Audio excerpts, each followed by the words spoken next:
Cadres কর্তৃক আয়োজিত AutoCAD workshop 2020-তে স্বাগত।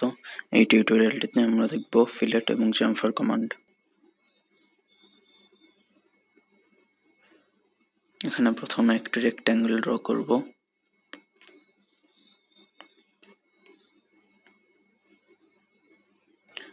এবার ফিলেটের উপর ক্লিক করে যে কোনো দুটি অ্যাডজয়েন্ট লাইনের উপর ক্লিক করব।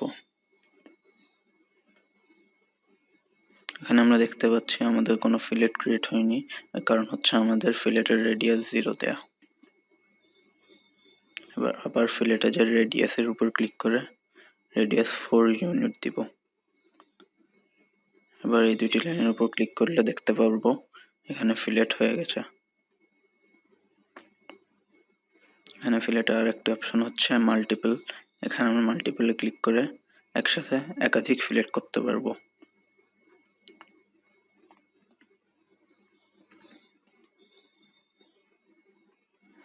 এখানে আর একটি অপশন হচ্ছে ট্রিম অথবা নো ট্রিম। এখানে যদি আমি নো ট্রিম সিলেক্ট করি তাহলে দেখতে পারবো যে ফিলেট করার পরেও কর্নারটা থেকে যাবে।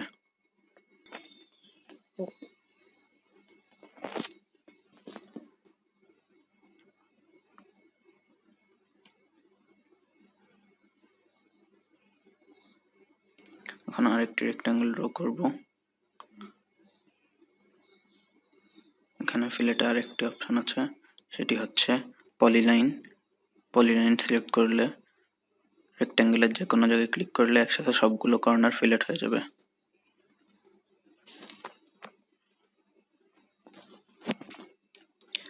এবার আমরা দেখব চামফার কমান্ড। ফিলেট এবং চামফার অনেকটা একই রকম। ফিলেটের রেডিয়াস ডিটারমাইন করে দিতে হয়, সেখানে চামফারে অ্যাঙ্গেল অথবা ডিস্টেন্স ডিটারমাইন করে দিতে হয়। এখানে আরেকটি রেক্ট্যাঙ্গেল ড্র করব। চামফার উপর ক্লিক করে প্রথমে ডিস্টেন্সের মাধ্যমে চামফার করব।